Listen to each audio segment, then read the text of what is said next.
కాయ ఆంజనేయ కథ మొదలెట్టినాడు చూడరయ్యా శక్తినంతా కూడగట్టి చెట్టు దులిపినాడు అంజయ్య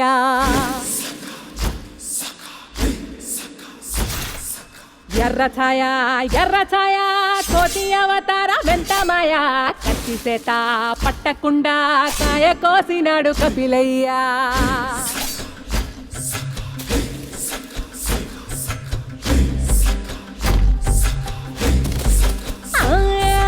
అంజనమ్మ ముందు వంజుల్ పుంజుల్ సిడి మామిడి ముక్కలు కుప్పల్ తెప్పల్ టెంకలోని జీడి వంకలెన్నున్న పులిగోరు పళ్ళతో పరపర తీశాడు రో